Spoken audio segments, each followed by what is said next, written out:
troisième dimanche du temps ordinaire de l'année B. La première lecture est tirée du livre de Jonas, chapitre 3, versets 1 à 5 et verset 10. Le psaume 24, Seigneur, enseigne-moi tes chemins. La deuxième lecture est un extrait de la première lettre de Saint Paul apôtre aux Corinthiens chapitre 7, versets 29 à 31. Et l'évangile est tiré de l'évangile de Jésus-Christ selon saint Marc chapitre 1er, versets 14 à 20. Le psalmiste, dans le refrain, nous dit Seigneur, enseigne-moi tes chemins. Ce cri du psalmiste doit être le nôtre. Nous tourner vers le Seigneur en lui demandant de nous enseigner ses chemins. Si nous connaissons les chemins du Seigneur, nous n'allons jamais nous égarer ni nous perdre. Malgré les souffrances que nous pouvons rencontrer, endurer, le Seigneur sera là pour nous accompagner, pour nous guider et pour nous porter dans ses bras. C'est dans ce sens que dans l'évangile de ce jour, Jésus nous parle de l'arrestation de Jean-Baptiste. Jean-Baptiste est arrêté. Et Jésus ne se laisse pas intimider. Jésus n'abandonne pas la mission qui est la sienne. Il ne démissionne pas de sa vocation.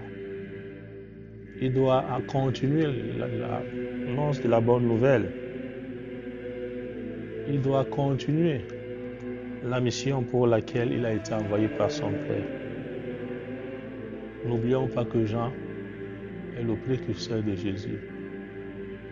La voix qui criait dans le désert. Et Jésus de dire, les temps sont accomplis. Le règne de Dieu est tout proche. Convertissez-vous et croyez à la bonne nouvelle. Nous avons besoin de cette conversion.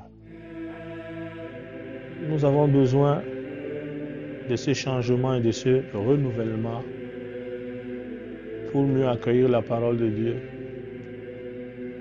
Nous laisser transformer par cette parole de Dieu pour recevoir la force de l'Esprit Saint pour porter la bonne nouvelle jusqu'aux extrémités de la terre.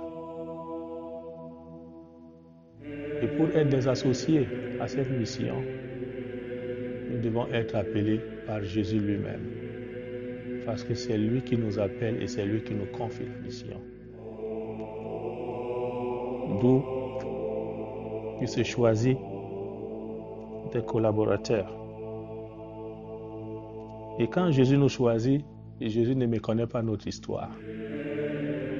Il sait ce que nous sommes, ce que nous faisons. Il connaît nos limites, nos faiblesses, nos forces, nos joies, nos inquiétudes, nos peurs, mais aussi notre engagement. D'où il choisit ses premiers apôtres dans l'exercice de leur mission, de leur fonction. C'était des pécheurs.